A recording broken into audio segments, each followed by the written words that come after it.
guys, Assalamu alaikum. Welcome back to another episode of Happy Chirp. आज मेरे साथ है Ayamma Mohsin, who happens to be a therapist. She has been practicing for 4 years now, and she has got her qualifications from Edinburgh, right? Yeah. So बहुत सारी interesting topics थी that I wanted to explore with her. But before we get down to that, let's get to know her a little bit. So Ayamma, how are you? How are you feeling today? I'm good. How are you? I'm good. Thank you for making the time to come here and speak to us. So I'd like to know, where are you from? Where did you grow up? So I'm from Lahore, born and bred. I was born in Lahore. I grew up in Lahore. I spent most of my life in Lahore, honestly, before I went for my professional qualification. So schooling, undergraduate, and then I moved to Islamabad around 3 years ago now. Okay. Or where did you do your education from, most of it, growing up in Lahore? So I was in Beacon House for a long time. Then I went to LGS for my A-levels. Was this Beacon House Liberty campus? Beacon House Defense. Defense campus. And LGS also Defense campus. Uske baad I went to LUMS for my undergraduate. And then I went to Edinburgh for my master's. So आपने किस चीज़ में bachelor's किया? So my bachelor's was actually economics. I am an economics major and I did a minor in psychology. Okay. And then I decided to I think LUMS में they don't offer major in psychology, yeah, they right? Don't. No, they don't. Yeah, that's what I've heard. Because my sister, she wanted to do psychology and then she was like, मैं LUMS में देखती हूँ, and like it wasn't there. Yeah. Okay.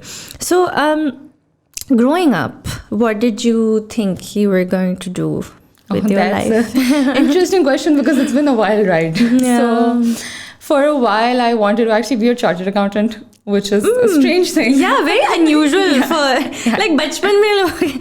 Yeah, how did that? I had a lot of chartered accountants in my family. Yes. So it was just the kind of family profession, generationally almost. So just before I knew what it was, before I knew what it entailed. So actually, that's what I pursued in my O-levels. A-levels, maybe mere accounting, economics, business were my subjects. Then when I went to LUMS, my horizons opened up a little bit. I realized there's a lot more to do in the world and a lot more things. By that time, I think I'd learned I don't like accounting very much. Yeah. And you went for economics at LUMS, not ACF. No. Okay. So I think by the time I was done with my A-levels, I realized कि ये बस शौक था बचपन का, बस that was about it. Economics had a bit of a humanitarian aspect to it. Yeah. At least A-levels economics तक. Yeah. And that intrigued me. So I was like, ये कर लेते हैं. So I went to LUMS for economics. But then when I got into LUMS, I suddenly was exploring writing and I was looking into psychology, philosophy, all of these things. So that made me realize there was actually a lot more I could do with my life.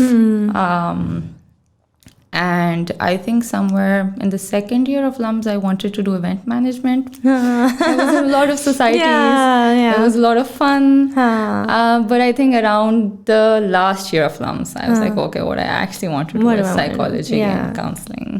So lots of roaming around. Yeah, lots of roaming around. So you said that last year of LUMS, you figured that you want to do psychology. What helped you make that decision? Or what led you to this discovery? So in some ways it feels very random. In other ways it feels like everything was kind of leading up to it, I think. Yeah, makes sense. So I think my interest in people and humans was human behavior was starting early on.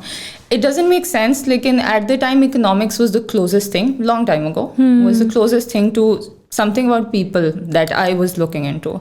And then when I came to LUMS, I started taking up psychology and I realized that actually there's a whole field and I can, because psychology ki mere dimag mein ek misconception thi at the time ki it is disorders and it is very extreme psychosis and that's the only way it can be addressed and studied. Like the more like psychiatric aspect of it. And the very heavy mental illness aspect mental of it. Illness. That's the main narrative around psychology. And at the time to wahi narrative tha. But then when I started learning about it more and more, I realized how rich it was, how nuanced it was, and there was so much that could be done. So I spent a couple of years in LUMS taking a few psychology courses. When I was around my third year, I started personal therapy myself. And that was really interesting because simultaneously Labs mein semester tha, and there was a counseling psychology course being offered. So I was like, ye leke dekh lete hain. I wasn't thinking कि मैं इसका कुछ करूँगी. I was trying to finish my minor, credits पूरे करी थी.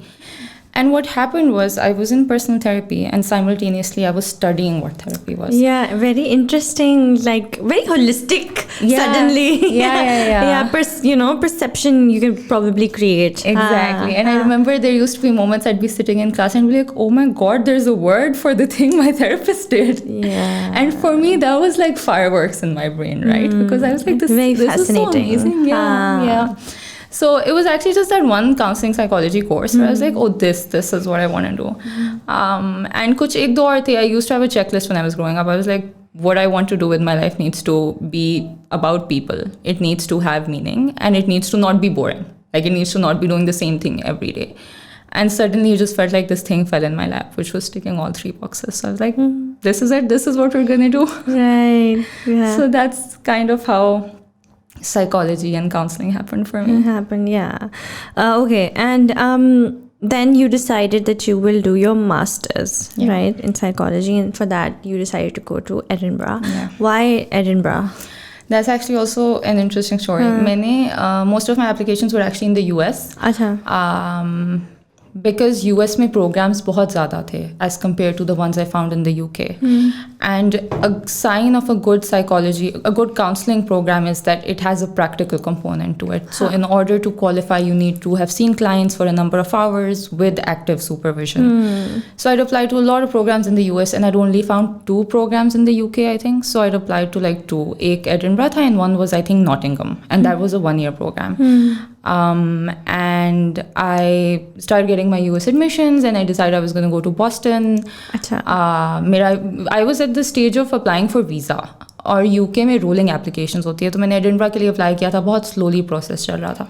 But then I remember मेरा Edinburgh का interview. So all of my US interviews were 20 minutes long और 4 लोगों का interview वो एक साथ लेते थे. अच्छा. And my University of Edinburgh interview I had 2 interviewers and it lasted 56 minutes, I still remember. And it was just solely focused on me. And it was very extensive, this means. It's very extensive and it was not purely academic. It was very much about me, what brings me here, my own process, my personal journey.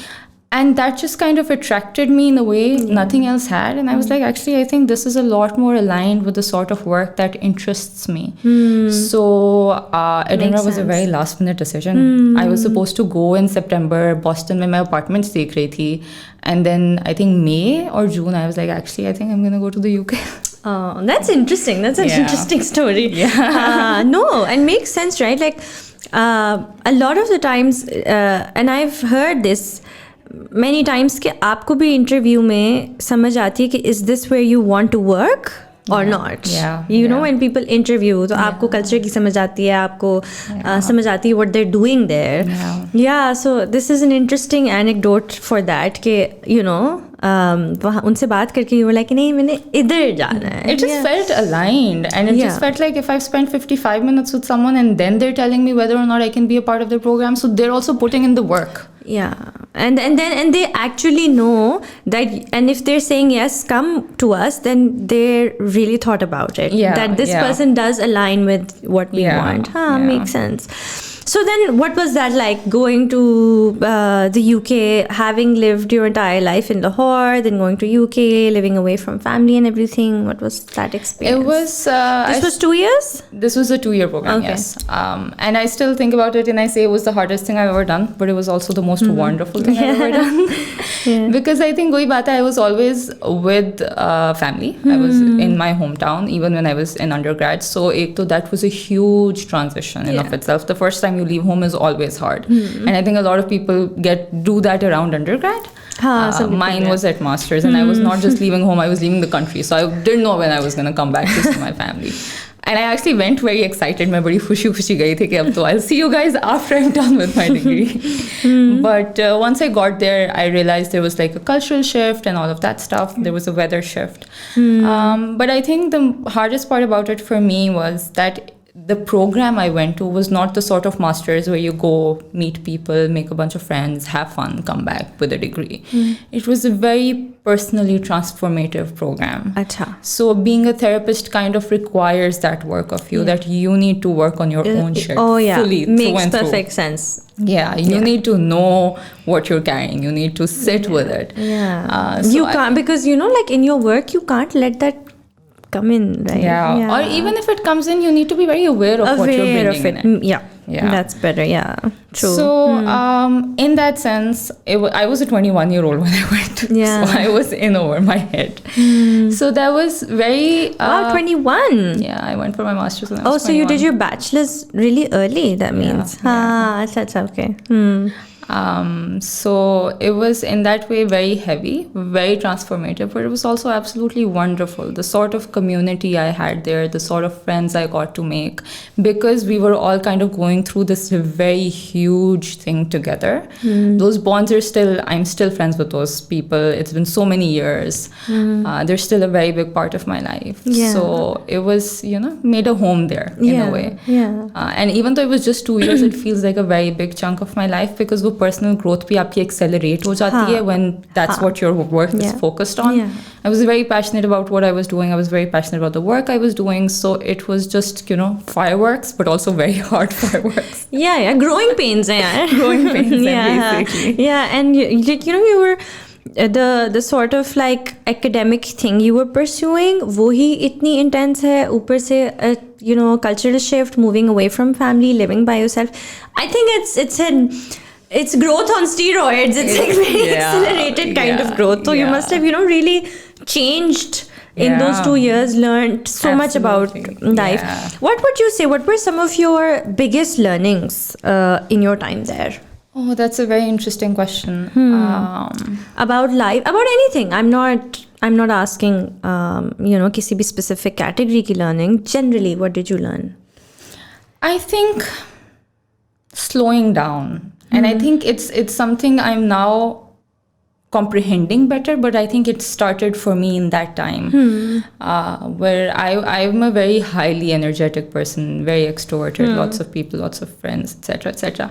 And Edinburgh, जाके I realized that to transform personally, to create space with yourself, to sit with yourself, you really need to slow down and you really need to get uncomfortable.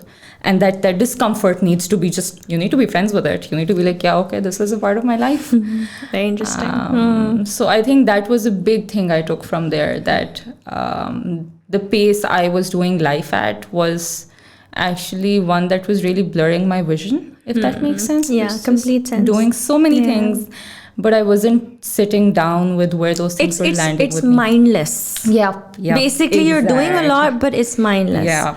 So, like, उसका impact उतना होता ही नहीं है, rather than doing anything, even if it's slowly but mindfully. And it's quite interesting, because I just thought of this when you asked me this question. This isn't something I've framed before. But abhi, in my work and in my life, I'm very actively advocating for that slow life. But if I think about it, I think Edinburgh is the place that taught me that. And taught me that in very uncomfortable ways, because it has to be uncomfortable first before you realize actually this is what I want for myself. Because it's a change of pace. It's a different way of doing things. Yeah.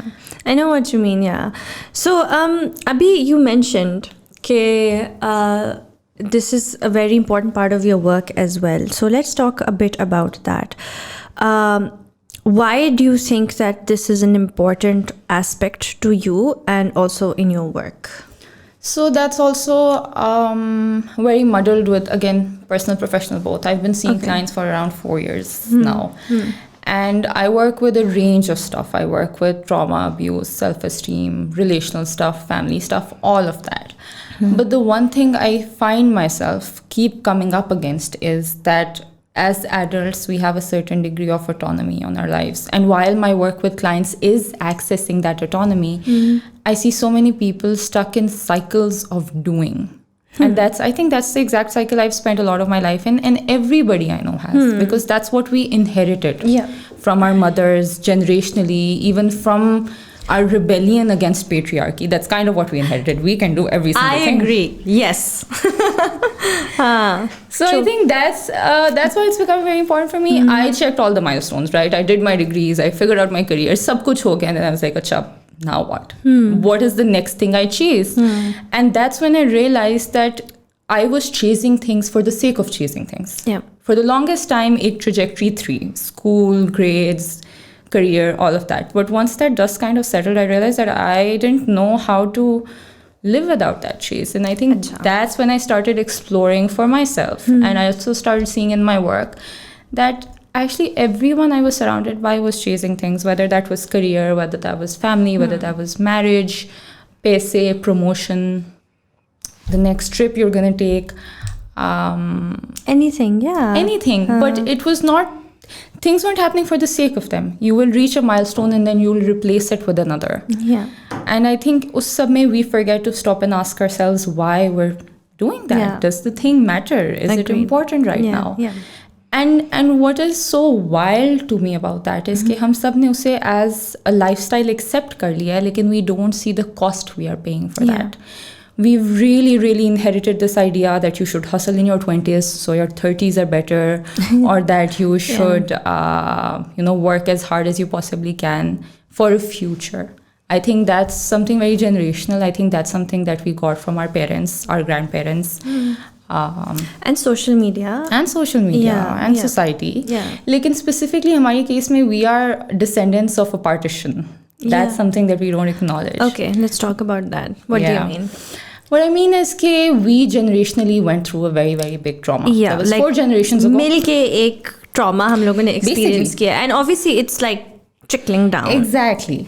और उस trauma का magnitude ये था कि हमारे great grandparents की sense of safety, sense of finances, the life they knew got entirely uprooted. Families that were very wealthy lost everything. They moved. There was so much violence. And we went into survival mode. That generation went into survival mode. And I think that we've all inherited that survival mode. Our grandparents did. Our parents did. Ek point pe it stopped being about survival. We became financially stable. Our families could feed their kids. But that sense of you need to keep earning more from that very place of panic never stopped. It's a trauma response that continues and continues. Absolutely. And it does come from our, parents and grandparents, because it's been, when you actually look at it, it's in their language. It's consistently in their language. ये नहीं करो, ये हो जाएगा, ये risk ना लो, ये फलाना ना करो, बस एक जॉब लो, ये करो, like it's, I mean, that's just one aspect of it, but they continue to scare you of everything that can go wrong, and how like you need to be stable, or you need to make this much money, or you need to be this X level of productive. So I think वो एक हमारे अंदर ना एक sense of panic. Exactly, absolutely. And I think हम सब उस panic से function कर रहे हैं. And it comes from like a space and place of fear, right? Yeah. Not of love and actually enjoying what we what we're doing right now, or what we actually want to do, but just do more. It doesn't come from a place of desire.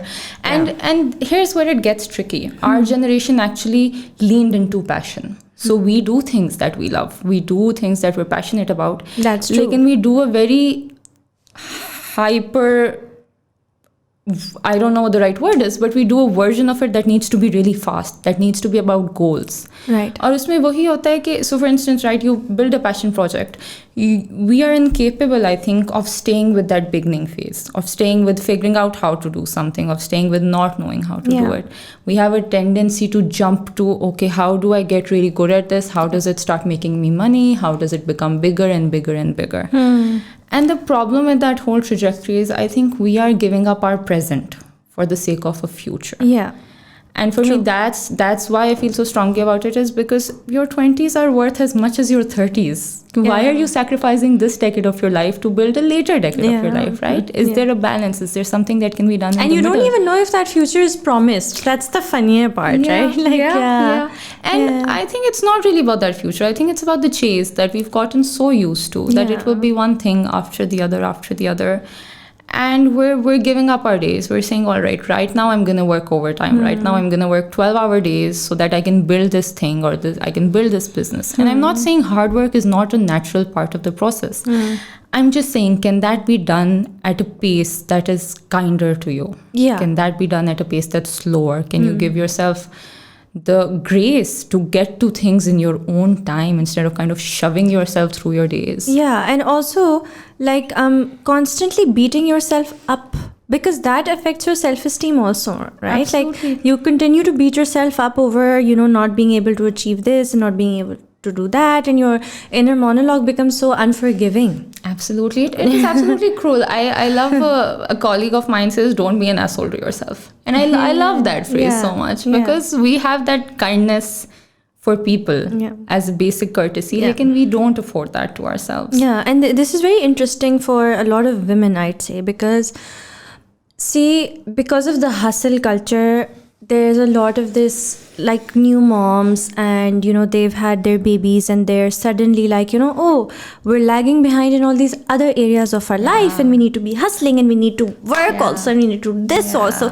and in that process they're just really hurting themselves, because they're constantly feeling, oh, this is not good enough, like just giving birth and just raising a child. It's so sad that it is being talked about it or felt about it in this way. Yeah, that you put it just for that sentence blows my mind, because God, the work that goes into that, right? Yes, and then it just sort of like, it's so sad how you don't enjoy that, or embrace your motherhood and your femininity. And it's such a, like, I know that they use this word a lot, but it's true. It's actually a very beautiful thing. But when you start thinking that this is not good enough, and I need to be doing more, and you need to be doing this and this and this and this, obviously you are going to go down a really bad spiral. Yeah. And you're absolutely right. I think it is so much more intense for women, for desi women of our generation, because हमारे लिए वो combination बहुत tricky हो गया. We are already placed in a capitalist society, in a society that values our productivity, where our self-worth is tied to our productivity, right? All of that holds true. But what also holds true is we were trying to break down the patriarchy that we saw our mothers face. Right? We were trying to prioritize our careers. We were trying to because it was like, oh, if you don't, then it will be taken away from you. And then it's also, for us, it feels like an identity failure for a lot of us. Yes, right? True. It feels Agreed. like that's the sort of woman I imagine myself to be, the boss babe version of woman, right? So हमारे लिए it's a very personal thing to be fighting for that. But we also want families. We also want lives. We also want to occasionally cook. We also want to do all of that. The problem becomes कि हम अब दोनों कर रहे हैं, और दोनों, we're not even just trying to balance both. We're trying to do both with a passion. All the time. So, अब parenting भी बहुत mindful हो गई है. उसमें भी extra effort उस तरह से लग रही है, because you have so much knowledge around parenting. You don't want to mess it up. You're just like, अगर पुराने ज़माने में होता था, like I listen to like my mother-in-law, she has 6 kids, right? So when she talks about her life when all the kids were young, so it was just like, हाँ वो यूँ कर रहे होते थे, फलानी यूँ कर रहे होते थे, किसी का सर कहीं लग रहा था, because like we're not like that, right? But that's how they were. They had lots of kids. They were doing the cooking and the washing and the cleaning and raising 6 kids, but it was just being done.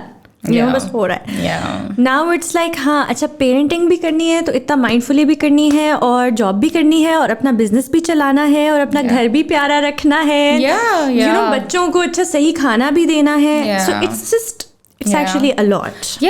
And I don't mean to at all say that our mothers had it easier. They had it so much harder. But I think वहाँ पे उनकी identities at least एक part of their life के साथ associated थी. And I might be speaking from a slightly tunnel vision, and I don't speak for everyone, लेकिन at least they could prioritize. They could say, अच्छा socially बच्चे पैदा करना, पालना, all of that is a priority, and then my career comes. And that's absolutely unfair, but there's a priority. If I were to ask you or someone else I know to make that decision, we can't prioritize, because we can't give ourselves that leeway कि अच्छा, if we're raising a child right now, then it's okay if we're not working for a while. It's okay if we give ourselves the time to come back to this. Yes, but also, Ayamma, like, the worst part in all of this is like, even if you do want to prioritize, or you feel like I want to take time off to just look after my child or do this, you know, it's the noise from outside. Absolutely. Or those looks or those things that come at you like, oh अच्छा इसने तो अपना काम छोड़ दिया बच्चों के लिए and stuff. And that goes both ways. इसने तो अपने career को इतना prioritize कर लिया कि she's not giving time to her family. So it's not, and honestly, Hamna, it's not even for me. I'm not even trying to talk about, you know, do it for the child. I'm trying to talk about, can you enjoy one season of your life for your sake, how you want to, before you transition into the next. For us, it feels like we're trying to do all of it together, and we're trying to do it really fast. Yeah. And I'm sitting with, what's the rush? Where are we trying to get to? Yeah. You know, we have this fear around age, we have this fear around 30 tak ye hona chahiye, 40 tak ye hona chahiye.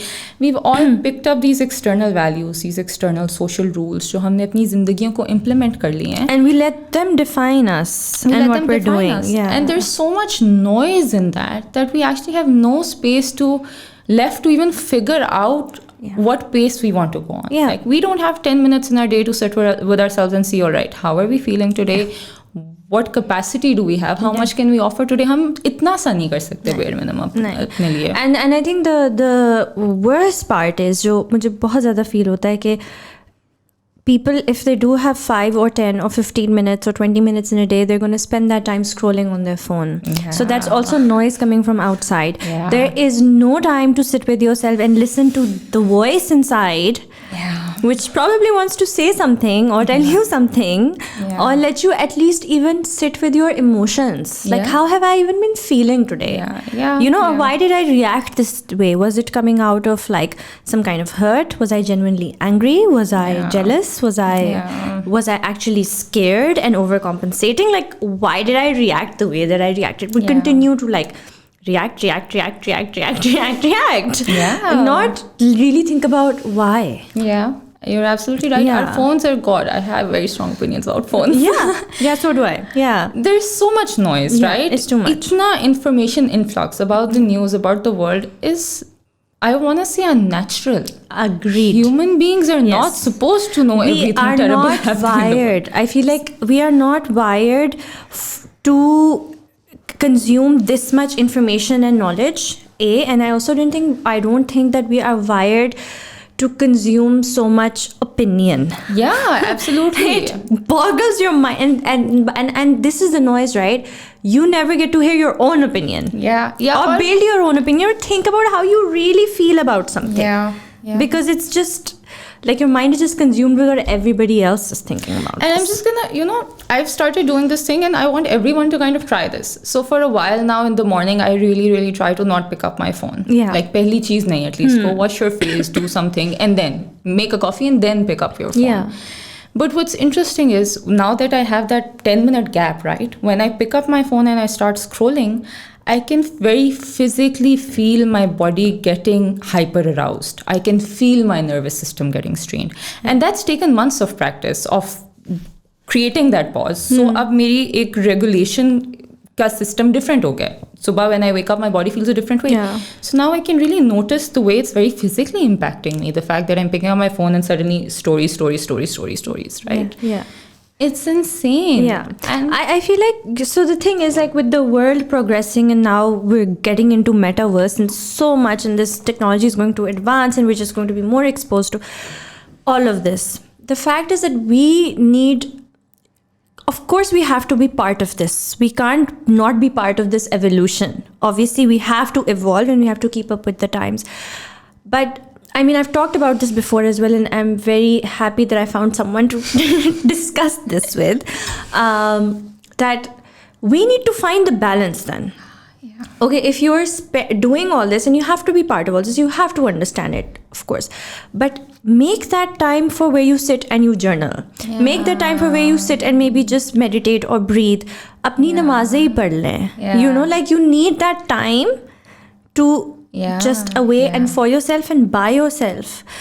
So make that time. Usko priority de कि मैंने ये चीज़ करनी है.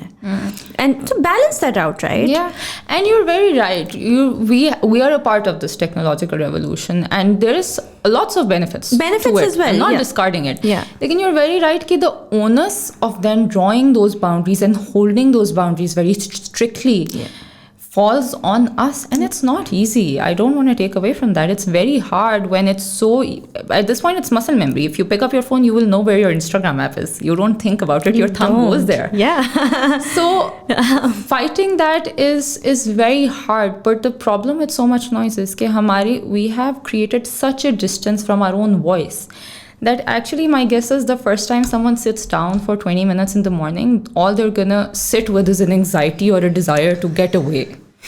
And it's gonna take months to start finding that again. It's a practice. Exactly, and it's a practice that takes months to develop. So it's gonna take months to get to that place where you actually can see that, acha, my shoulders are a bit tense today and I'm feeling a little heavy. Or my jaw is clenched. Or, all of that. It's not going to come easily because it's taken years to create that distance. And that distance is so huge now from ourselves. We're running on somebody else's wisdom.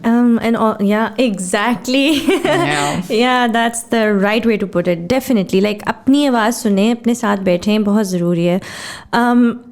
And the thing is, although I do feel now a little bit maybe, the hustle culture is, and moving towards the slow life thing is sort of beginning to find its way, at least on social media, where people have started talking about like slowing down and living life slowly. So abhi recently, like I saw this post on social media. It was like, stop like putting pressure on people to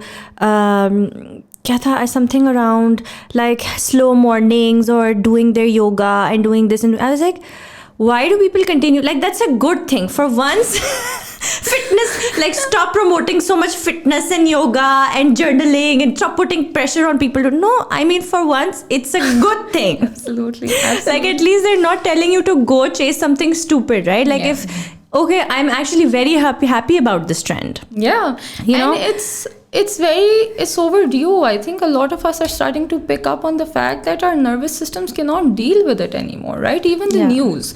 पिछले 2-3 हफ्ते से जो news आ रही है, I'm not watching the television, and I know I'll probably get so much crap for that but I know that I can't carry it anymore. I can't wake up every morning and with my coffee see everything terrible that's going on in the world, and that's a boundary I need to draw for myself.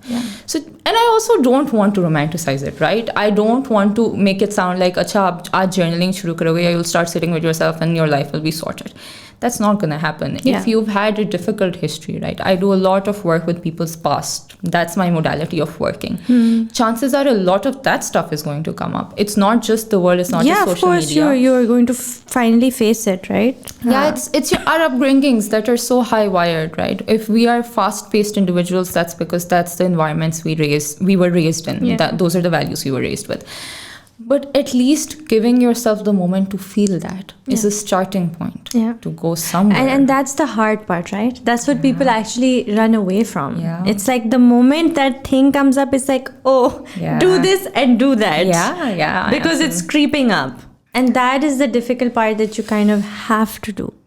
Yeah. And it's tough. Like, I get it's tough, but I think it's so important for your own progress and growth and healing. So how do you sort of work with your clients with slow living? Is it part of your practice as well? Do you, try to make this a part of their process with you?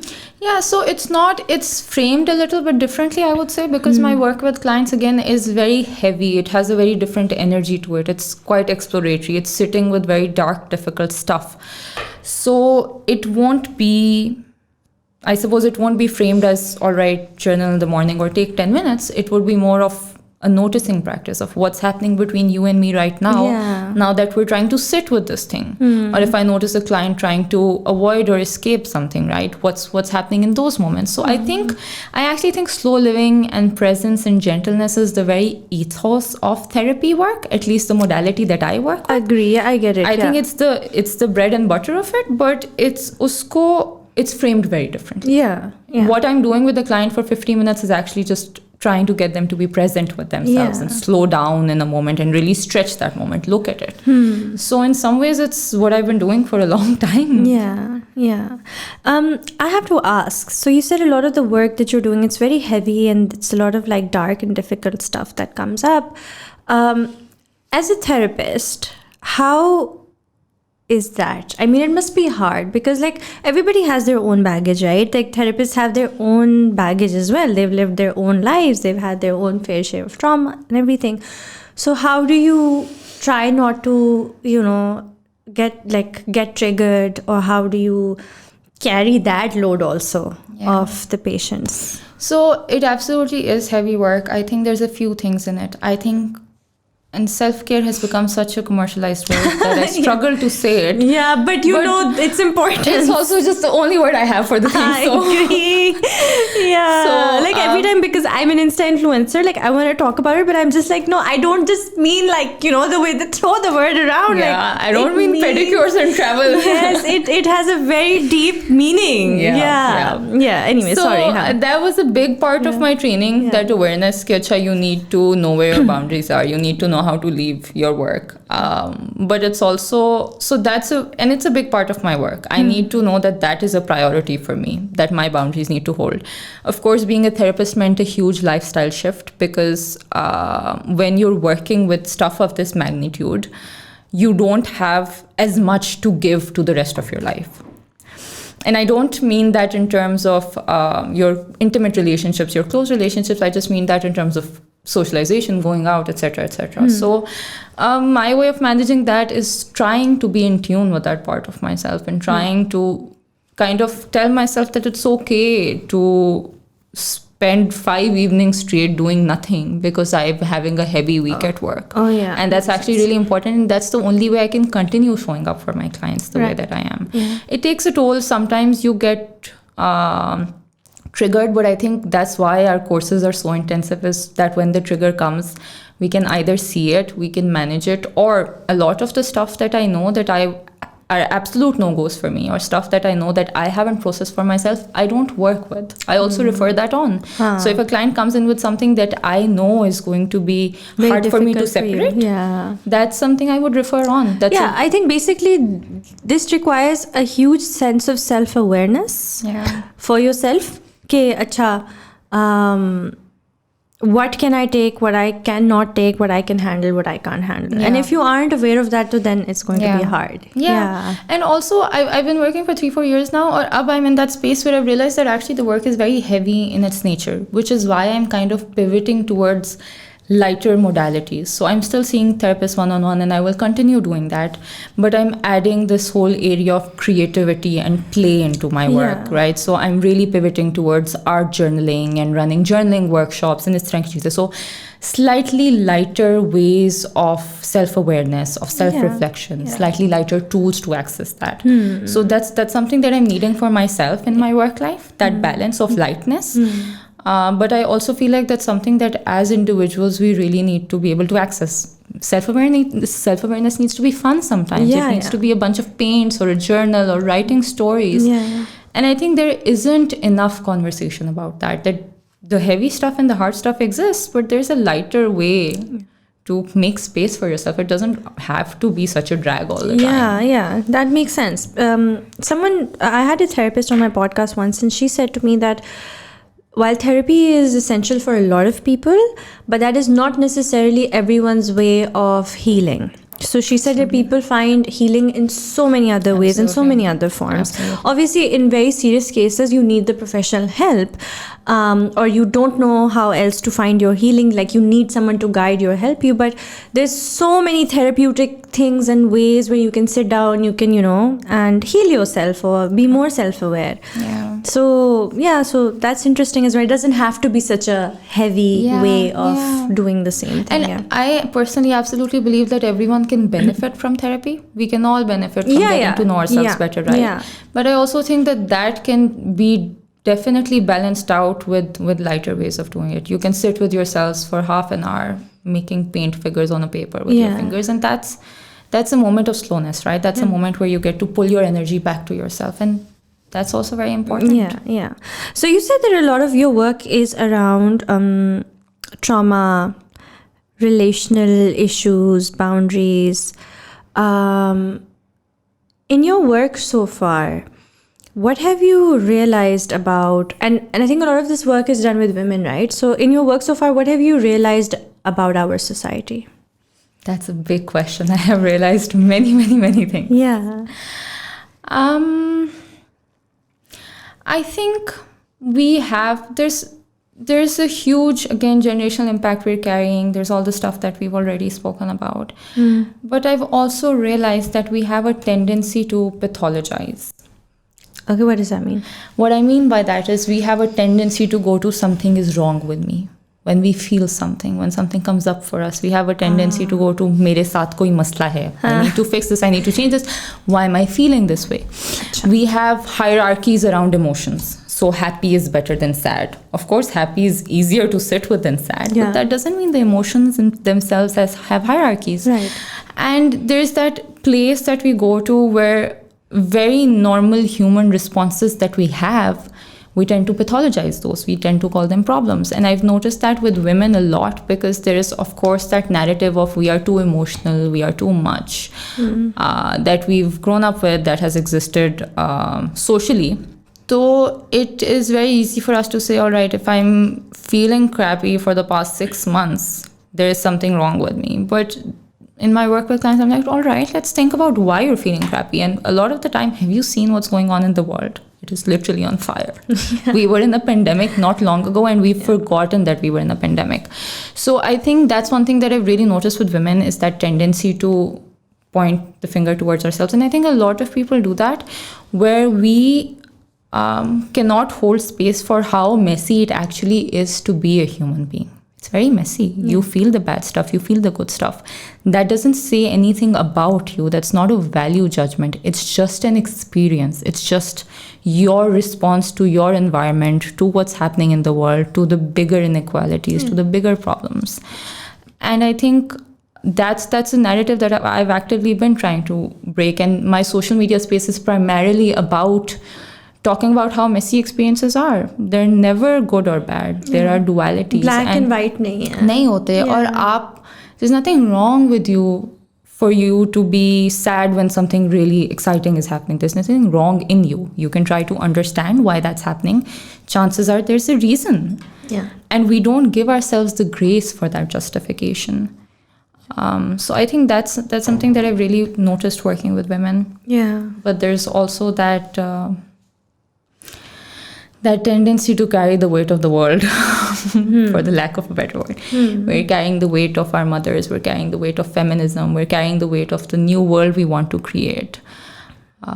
We're carrying the weight of safety we're trying to create for ourselves. And there's a lot of things that are not in our control, and that's heavy. Yeah. And that's the worst part, right? Where we're trying to control areas that we can't even control. Yeah. And not being able to let them go. Yeah, and trying to control how we feel about them. It is absolutely...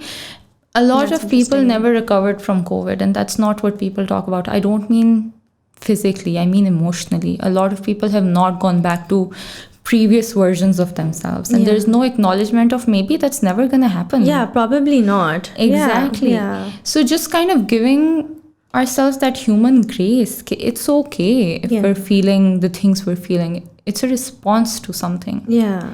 Something happened. Yeah, the world is broken. We're not the ones that are broken. We're just responding and existing in a broken world and just kind of trying to make it work day by day. Yeah.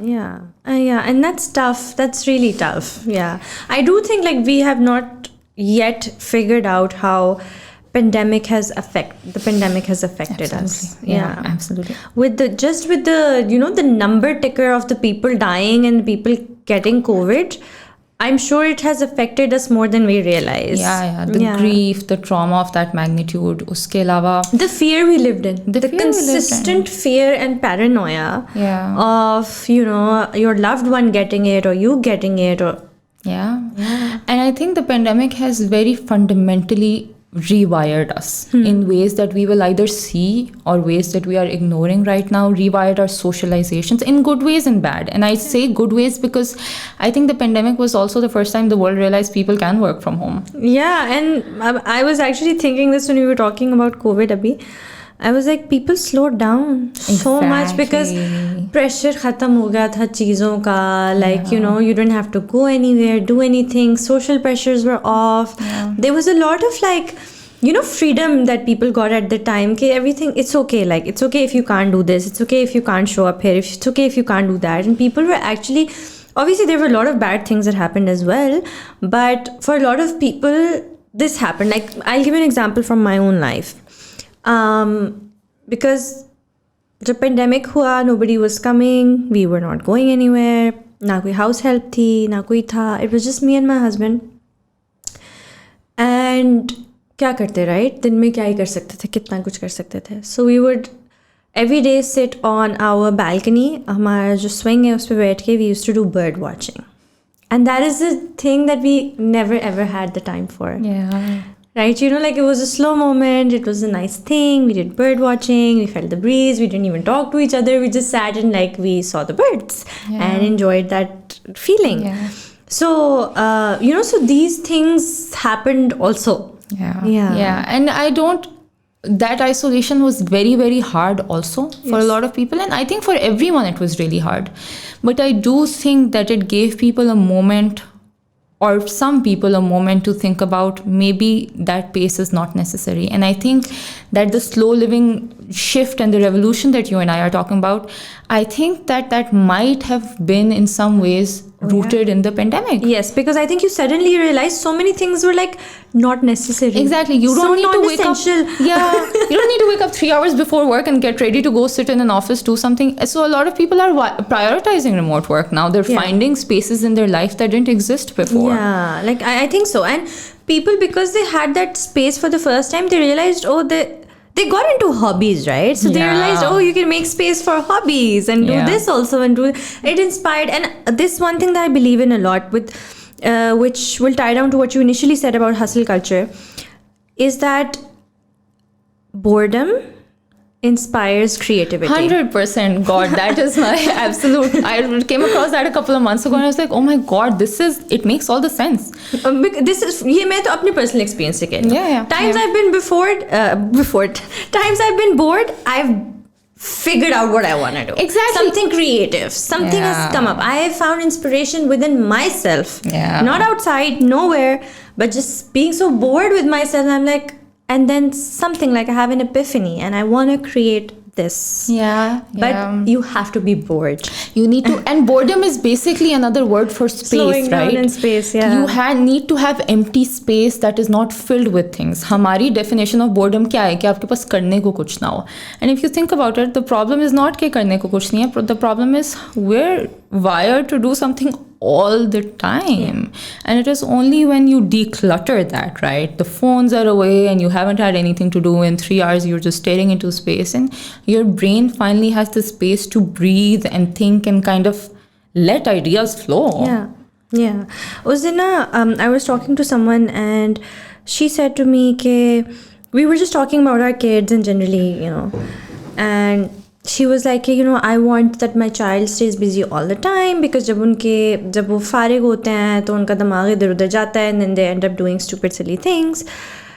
But I had a complete opposite where I was like, I'm going to ensure and make sure that my child has times where he's just whining and complaining that he's bored as hell. I know that I have to, you know, hear that, but it's so important. Absolutely. Boredom inspires all the creativity. Boredom inspires everything. Like, that's how they, you know, finally get in touch with themselves कि हम करना क्या चाहते हैं. Yeah, and also that's why kids are so playful. That's why kids are so, like, if you're with a child, the way they experience and engage with the world is amazing. Adults cannot access that because they have that freedom. They're not burdened by responsibility, their time is not filled up, so they come up with stuff. And I think that's why I feel so strongly about stuff like art journaling and journaling itself and art therapy, because I think it's a way to access that freer childlike part of us that we have suppressed with so much. And for me, like I think the one thing that I love about motherhood is that I feel like I am having that experience again, because I go with him to the park, and he's so fascinated by the grass and the rocks and the butterflies and the and I feel that with him, or the sand, and it's just so nice how all of these things are such a big deal for him. Yeah, and it's right there for us. We don't give ourselves a chance. So I had a really interesting experience at the start of this month. I'm not seeing clients this month. I just wanted some time off. So I wanted to go away somewhere. So I ended up going to my grandfather's home, like my village, ancestry village, right? And what I did not expect was कि वहाँ signals नहीं आएंगे मेरी SIM के. So I went there with a couple of friends, and then I enter, and there are a few signals near the gate, but then inside the house there are no signals, and I was suddenly absolutely cut off from the world. And that experience you're describing of being fascinated by the sun and the birds and the sounds and all of that, like 3 days in, my nervous system was calm enough to receive all of that. It was calm enough to appreciate that, because I wasn't constantly being bombarded with unnecessary information. And I remember on my way back, as soon as I entered the city and I started getting my signals, I spent that half an hour on my phone. And I was like, मुझे कुछ नहीं पता कि बाहर क्या हुआ. I have no idea. So it was such a wild experience to kind of experience that split in the moment of being so present with your surrounding and then suddenly being so absent. हाँ, मेरा तो ये है कि अब मेरी to do list बहुत different होती है, because this has been a journey for me. I was an extremely productive person, part of the hustle culture. I have hustled like insane in my 20s. I'd say mid-20s. And then I realized the importance of slow living. I got into journaling. I even made these journals which had prompts to help people sit. और उसका भी बिल्कुल ये ideology थी that people don't sit with themselves anymore, so that people would just take 5 minutes of their day and sit with themselves to answer those questions and sort of reflect on themselves. Because this is something I discovered myself with writing. Oh my God, when I started writing and thinking about myself, how it actually changed my life in all of these areas. So now what I do, my to-do lists sort of look like, I put in the spend 5 minutes of mindfulness, 5 minutes of meditation, or like, उसको मैंने उसमें डालना शुरू कर दिया कि this is so important for me, I need to do this. Or like सोने से पहले मैंने अपनी like gratitude list करनी and stuff. So I do all of those things that you can, the most like self-help books में जो कुछ है और जो हर जगह चीज़ है, I do it. And like it all has become really cliche, like you said, but it does work. It really works. And I do want to say that it doesn't have to be the Instagram version of it. You can be sitting in your pajamas, half asleep, have not washed your face yet, and you can take a moment there. And I think I do want to point out that I would imagine you and I come from a certain degree of privilege. 100%. So this is not a privileged version of slowing down, or this is not a privileged version of gentleness that I'm talking about, right? I'm just talking about anybody can carve 10 minutes out of their day.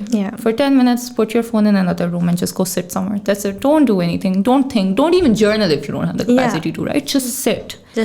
And try to notice what's happening around you. That's this little bit of thing. And I do think that this is a tricky conversation to have, because there is, of course, that all of those associations with meditation and yoga, and the very capitalist associations, the very Instagram associations, the very looking pretty, having coffee on a beautiful balcony associations. And I'm saying that because that is inaccessible for a lot of people. And उससे वो distorted version आ जाता है ना. It's not until I look like this or do like this, and it's not until I have my scented candle on and my right lights on, and that's just more hindrances. And I really want to separate that.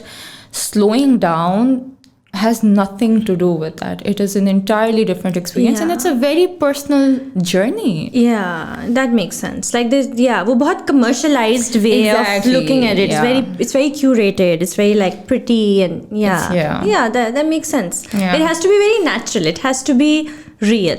I mean, wellness industry is an industry now, as right? well. So I struggle to talk the yoga about mats and the yoga clothes and the everything. And I mean, if you're into that, sure, but if that's not something that you have space for in your life, you don't need that.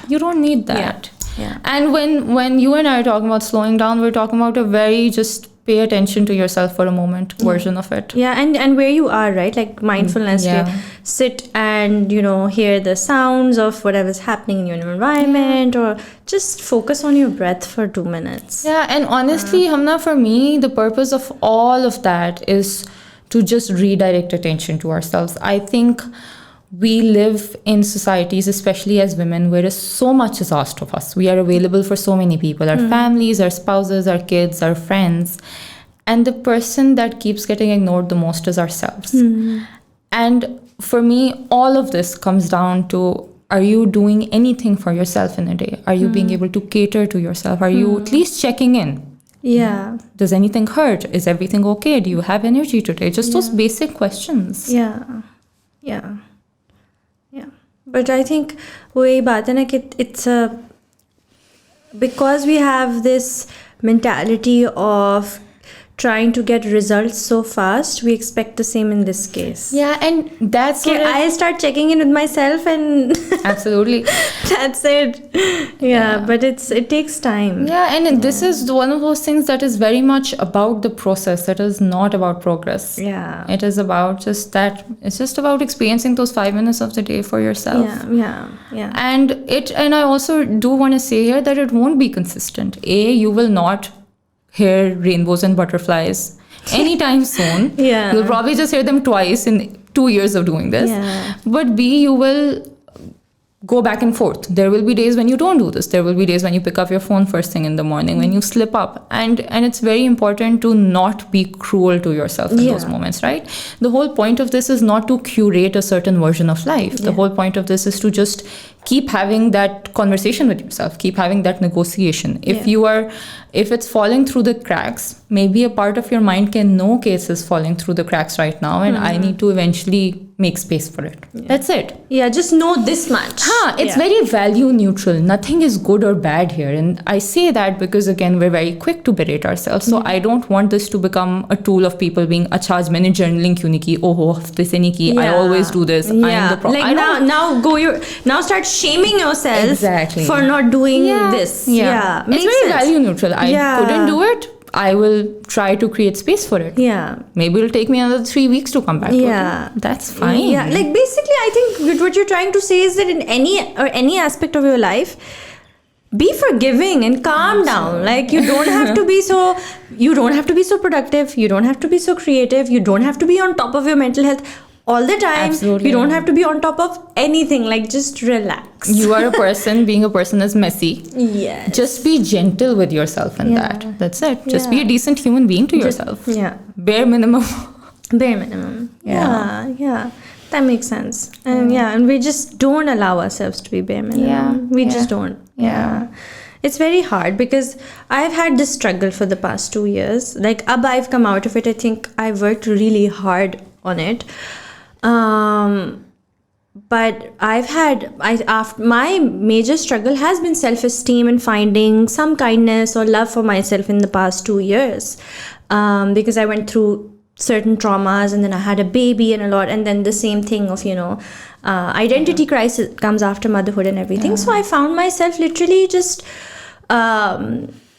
being hard on myself for just dropping something. I would drop something and I would just tell myself, oh my God, Hamna, like, why are you such a loser? Why can't you hold stuff? And I realized, I didn't even realize that this was what I was doing to myself. And the day that I realized that I literally scold myself for the smallest of things, and I didn't realize that जब मैं mirror में अपने आप को देखती हूँ तो I don't look at myself or I say something negative, I was like, no. So there is a problem and I need to change this. And that's when just identifying that I was doing this, I started changing this in myself. Okay, at least talk to myself, forgive myself, be nice to myself. And it's been like for the past, I think, pura saal ho jayega, but I've worked really hard on finding, love for myself and just accepting myself. Yeah. And those can sound like fluff words, but awareness is honestly the catalyst for change. And doesn't have to be big and rosy. It just has to be don't be mean to yourself. Don't say something to yourself that you wouldn't say to another person, you know? Don't respond to yourself from that place. And that takes work. That is years of unlearning. That's wahi baat that goes back to families and our pasts and the way we're wired. And also that productivity in of itself has become a value. ये बहुत बड़ा मसला है. How it, you know what blows my mind? मैं अक्सर ये बात सोचती हूँ कि productivity अगर आप loves के बारे में सोचो, the first place I heard that word was ironically economics, when they were talking about machines and systems. Hey, economy ka to it's such a huge part, productivity. Yeah, but what I'm saying is that a word that was meant to be for machines, we use for people. That tells you everything, right? That tells you how broken the system is, that we as people have made productivity a value. Whether that's हम दिन में कितने productive हैं, बच्चों के साथ कितने productive हैं, families के साथ, business में, काम में. And that's very problematic, because the point of life is not, that comes from, again, I don't want to sound like I'm preaching, but should not be productivity. If we were to all show up in our lives just experiencing it, right? Just being like, if I drop and break something today, that's interesting. Why did that happen? Just with a gentle curiosity. That would so significantly shift our relationships with ourselves. I do think that, obviously, I'm sure that's not what you mean, but like productivity is essential also, right? Like for the world to run or for anything to happen, productivity is essential. But like you can't not be productive, right? No, I don't talk about not being productive. I talk about productivity being made into a value that is tied to human worth. Oh, yeah. Okay, yeah. And I feel like, honestly, if we were all left to our own devices. Like we shouldn't define our worth based on our productivity. But also, I genuinely feel like if we were left to our devices, if we were not being defined by these external labels, we would be doing stuff. Nobody would be sitting around in bed all day, because that's not human nature. Like you said, right? You have creative urges in those spaces. You have the desire to do things. I think you would probably be more productive in an honest way to yourself, in a more whatever's you kind of way. In a more honest way. And I think that makes the word productive at least feel very redundant to me. अगर आप उस लफ्ज़ को conversation से निकाल दो, उस value को निकाल दो, and you let people figure out their pace and the things they want to do in their life, it would still happen. I don't think it would happen. 100%. And I think part of the problem is we don't trust that. We don't trust that if we were not to be controlling ourselves, we would still be fine. We would still make it. But the funny thing is that you can't, like I said, boredom wali baat, theek hai? The more you try to chase your creativity or your productivity, the more it sort of runs away from you. Because when you're chasing it, you're basically essentially going away from yourself. Exactly. You're fighting your energy. You're fighting the place you are in. You're pushing it. You're saying next, rather than sitting with yourself and figuring out, okay, how do I want to create, or how do I want to be, like, okay, if I use the word productive, how do I want to be actually productive? And the thing is, it's going to come to you with some time. And then whatever you end up actually doing is something that you genuinely love, genuinely enjoy, genuinely want to do. Put your efforts in. Like, there's no point of putting your efforts into just mindlessly being productive. Yeah, absolutely. And I do want to acknowledge again that this conversation has a certain degree of privilege in it, right? This conversation assumes that you have the margin to let yourself figure out what you want to do, and that can be what your life is. And money is not a problem, maybe. At least your basic needs are covered. That is what this conversation. But I feel like there are still spaces or pockets that can be created. Whatever space in life you are occupying, there are pockets of just kind of tuning into yourself that can be created. A very small example of this, of kind of fighting against our energies, is I actually noticed, and it actually came as a surprise to me recently, was that some of us are morning people, some of us are evening people, right? For some reason, the world we live in associates a value to morning. Aap 6-7 baje utho, you're a different category of human being. You're great. That's the way to go. So I've seen so many people be like, no, I should wake up early in the morning. And they keep trying to make it happen, and it's not happening, and they've spent years and they're berating themselves for it. When actually maybe they are their most creative at night. Maybe that's when they do their best work. And that's just one example of how we fight ourselves instead of letting ourselves ride our own flow. We're like, no, we will fit this mold. Instead of being like, I work better at night, so how can I shift things around in my life to accommodate for that? What things give me that leeway? Yeah, that's true. That makes sense. And I think that's what I mean when I say that I actually have a lot of trust in the fact that if if we did not control ourselves so much, we would realize that we're actually capable of a lot. Yeah, because we're basically holding our potential back also, na? Yeah, by drawing all of these boundaries for ourselves. That makes sense. Yeah.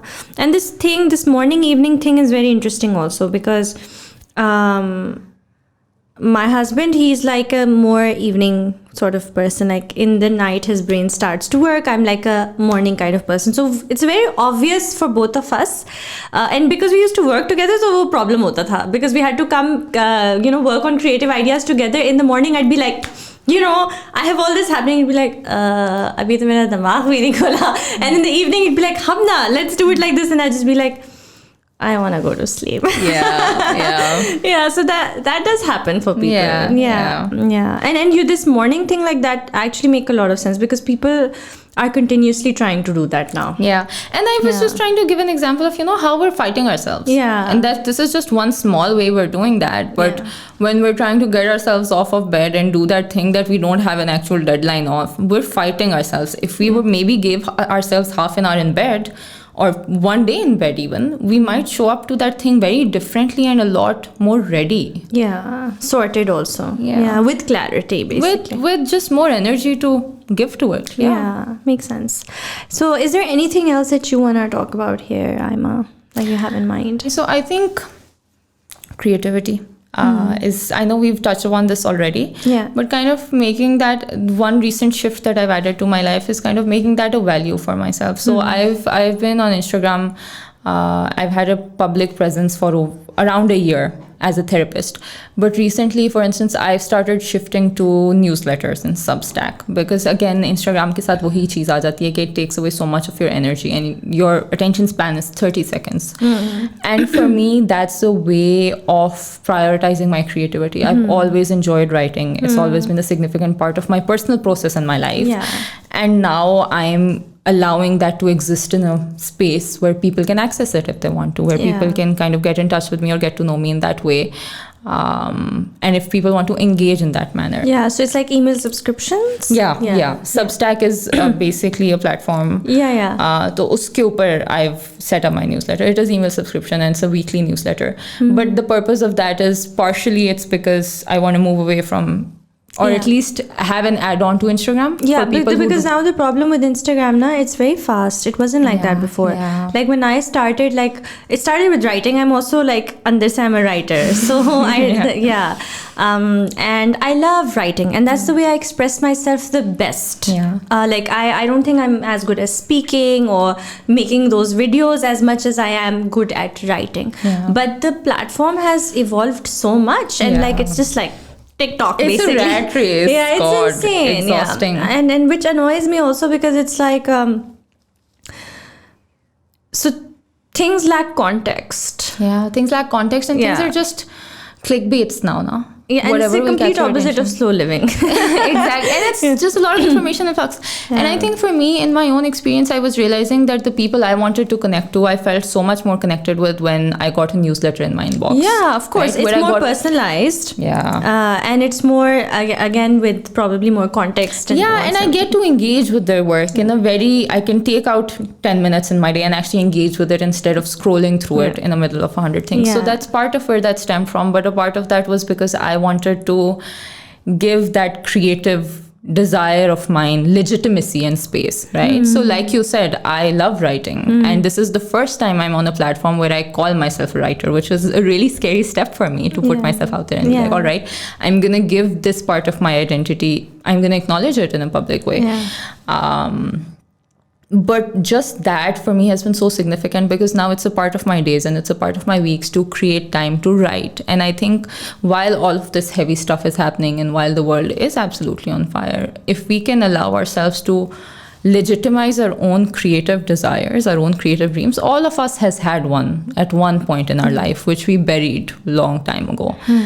That creates such a lightness and such an openness in life, right? And it's a small part. It's something you do once a week or once every 2 weeks. But just creating that space can feel so significant. Makes sense, yeah. So yeah, creativity. Yeah, I think creativity over productivity any day. But yeah, thank you so much, Ayamma, for sharing all this knowledge with us. It was very nice. You were very eloquent. You put things together very nicely. And thank you so much for doing that over here with us.